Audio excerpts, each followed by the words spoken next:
આજરોજ તારીખ 28/6/2025 રોજ વિજાપુર અંદર કન્યા કેળવણી અને પ્રવેશ મહોત્સવનું કાર્યક્રમ પ્રાથમિક શાળા નંબર 4ના સ્ટાફ અને ઝવેરી સ્કૂલના સ્ટાફ દ્વારા યોજવામાં આવેલ. આજના પ્રસંગમાં દાતાશ્રીઓ દ્વારા બાળકોને સ્કૂલ બેગ અને ચોપડાઓનું વિતરણ કરવામાં આવેલ. સંઘપુરના દાતાશ્રી એવા સુનિલસિંહ નવલસિંહ રાઠોડ દ્વારા અમારા ન્યૂઝને જણાવવામાં આવેલ કે હું આ ઝવેરી સ્કૂલ વિજાપુરનો વિદ્યાર્થી રહી ચૂક્યો છું અને મને અહીંથી આત્મીય લગાવ છે, જેથી આ સ્કૂલના રંગરોપણનો પૂરેપૂરો ખર્ચ સુનિલસિંહ નવલસિંહ રાઠોડ દ્વારા દાન તરીકે આપવા જણાવેલ.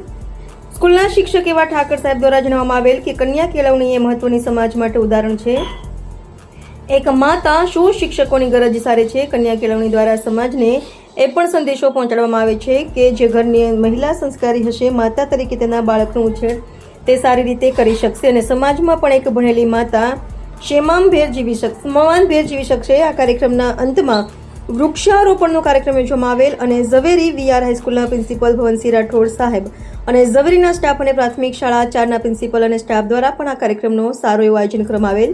વિજાપુરથી મારો અવાજ રિપોર્ટર અલ્તાફ પઠાણ. જવાબદારી માતા છે અને જો દીકરીઓ ભણેલી હશે તો હમણાં સુનિલભાઈ કહી એમની વાતની અંદર કે દીકરીએ 2 ઘર કાઢવાના છે. પોતાના મા બાપનું ઘર તો એટલું કરવાનું જ છે, પણ સાથે સાથે જો દીકરી સારું ભણેલી હશે તો એના સંતાનોને સારા સંસ્કાર આપી શકશે અને સાચા સંસ્કારોનો કદાચ મારા મતે જો કોઈ શિલ્પી હોય તો એ માતા છે.